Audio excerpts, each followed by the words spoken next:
So can you really get autism from vaccines? This is the question that many parents ask when they have young children. Hi, my name is Carrie VanPolen, and I am here today to help persuade you on why everyone should be vaccinated. First, by showing you some myths and some facts. Second, by showing what happens when you don't vaccinate. And thirdly, what you can do. So now starting off with a common fact is that vaccines can save an estimated 42,000 lives in the US every year alone. They can also prevent 12 childhood diseases, including the chickenpox, mumps, polio, measles, whooping cough, and many more. So now there's many different myths and facts that come to mind when you think of vaccines. The first one is that autism is linked with vaccines, but that is not the case.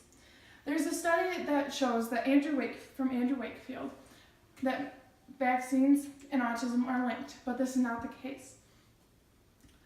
In this study, it is scientifically misconducted because 8 out of the 12 people had autism.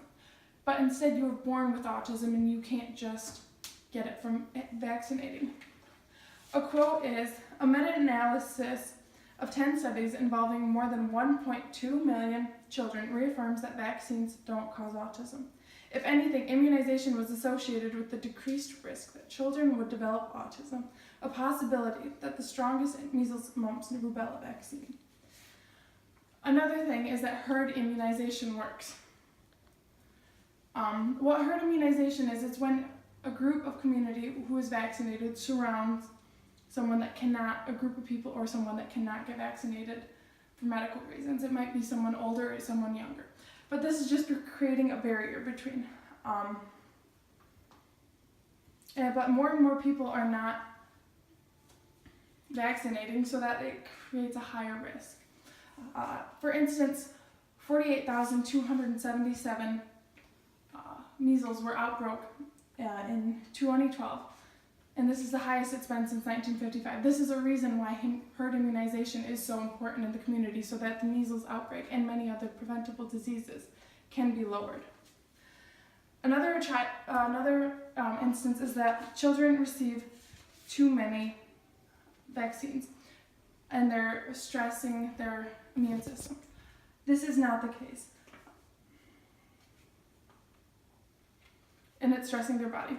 In the 1980s, the 7 vaccines routinely given to children contained thousands of antigens. Today, the number of antigens contained in all vaccines given by age 2 is less than 315. In contrast, a child fights off 2,000 to 6,000 antigens every day from the environment. Of course, these children are fighting off antigens, but with the vaccines, it's helping it fight off more. The amount of antigens that they've received in a day compared to the amount that they have received through vaccines is totally in contrast. So that means it's not stressing the immune system as much.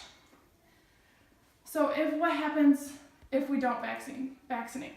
We're putting the elderly at risk. We're putting the young ones at risk to get even diseases that they cannot prevent because they're not old enough to. We're bringing diseases into our communities that could have prevented. So what can you do? You can make sure you're all up to date on vaccines. You can make sure that you're giving real factual evidence when people ask, should I vaccinate my children? So today I have tried to persuade you why vaccinating people is important. First, by showing you the myths and facts. Second, what happens when you don't vaccinate. And thirdly, what you can do.